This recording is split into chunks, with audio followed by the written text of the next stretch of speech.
Good evening. Today's Bible study comes from Matthew chapter 6, first through the fourth verse, and it reads as follows.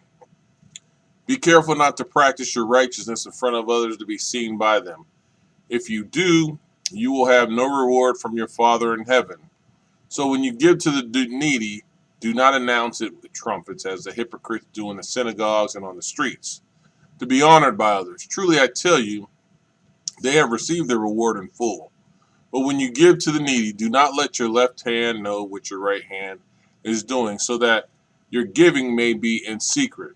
Then your Father who sees what is done in secret will reward you. This is talking about us giving to the needy or taking care of our less fortunate or being Christ-like. Be careful. This isn't something that we should announce. There's no reason for us to announce, I just fed so and so, or I just gave so and so this much money, or I just picked them up and took them for a ride, and all of that. No reason for that. Few things that happen when you do that to people who are in need. One, you shame them. You don't want to shame them because we're supposed to do this out of love, and love does not shame you. It says love is patient, love is kind.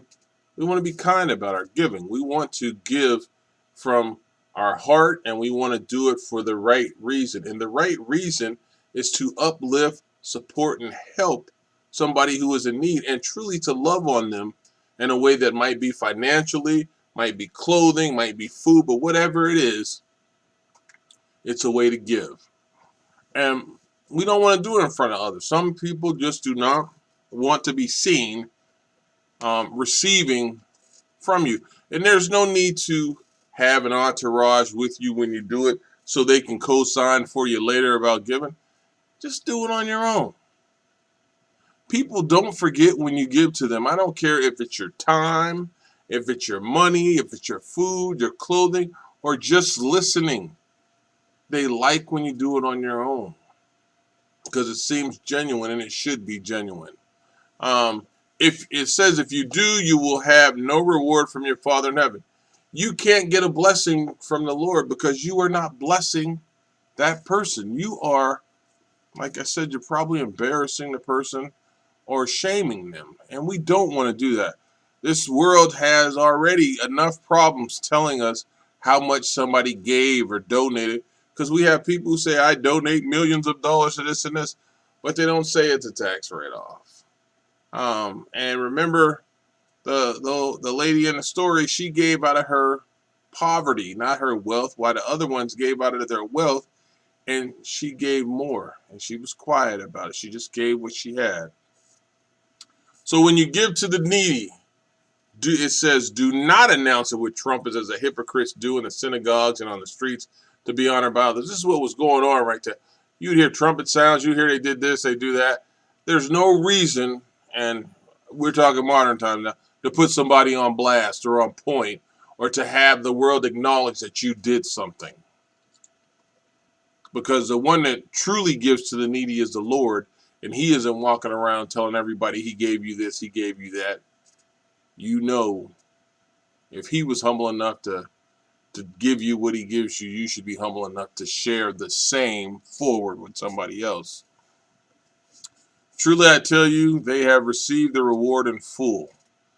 But when you give to the needy, do not let your left hand know what your right hand is doing, so that giving may be in secret. This is funny because it's speaking on our bodies, but we don't want it to be known what we're doing. We just want to do it. We want to do the right thing because the Lord has put good deeds in this world for us to do, and we're supposed to do them. It even tells you that in the book of Ephesians about the good things the Lord has set up for us. And this is a personal thing. You know, you have a personal relationship with God, and you should have a personal relationship with doing good for others. You know, I don't need a million people to be with me if I'm going to help one person out or two people out. I just need me and the person or persons that are being helped out. There's no entourage that walks with you to say, oh, we did this, we did that. It's just do what you should do to help the person. And if you look at the contrast of rewards in these two verses, there is a genuine and eternal reward in heaven on the one hand, and the ephemeral, uncertain, and unsatisfying reward of popularity or approval by man on the other hand. You should always, and I mean you should always, have respect for your gift in heaven. Don't worry about what man thinks or what man sees you do. You don't want that. You're storing things up above. You are definitely not storing them up for down here. The other thing is, this is a guideline. This is a heavenly guideline for privacy with your actions. Even Jesus said, "Don't go tell, don't go," and although we did, but it said, "Don't go." But this was a privacy thing. We wanted to make sure that, hey, we do this with love, and nobody has to know what we're doing, because we are just going to do it because that's what we are supposed to do. That is our responsibility. And we tie it up to heaven because where we truly store up our treasures. And we don't want to, like I said, shame the people.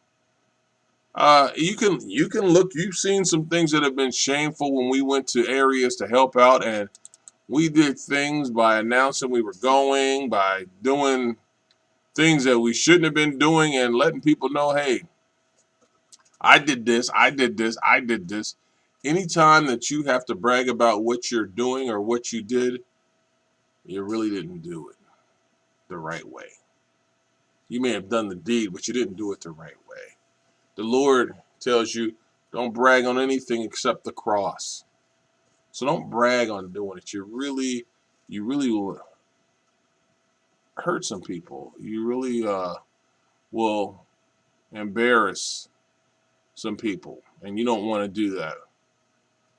And it says also that thine alms actions may be in secret, and that Father who seeth in secret shall recompense thee. Or, and I had the NIV and I switched to a different version, he will reward you.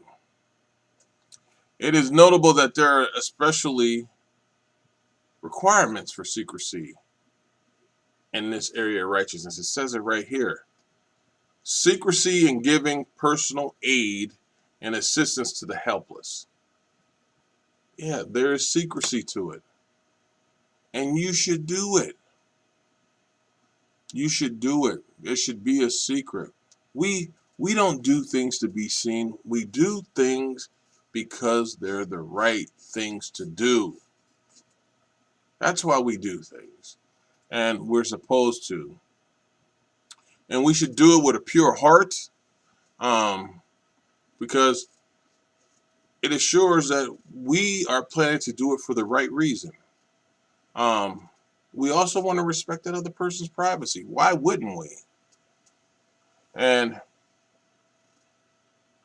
we definitely don't want to brag on our generosity, but you also don't want to get the wrong people coming up to you talking about, I need this, I need that, because some people don't need it. They just know that you gave and you're going to give. So no need to brag about that.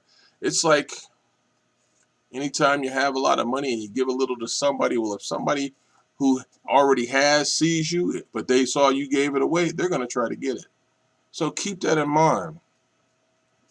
And it also, and this is probably one of the more important parts about giving to the needy or somebody who is in need, it builds a true relationship of friendship and love.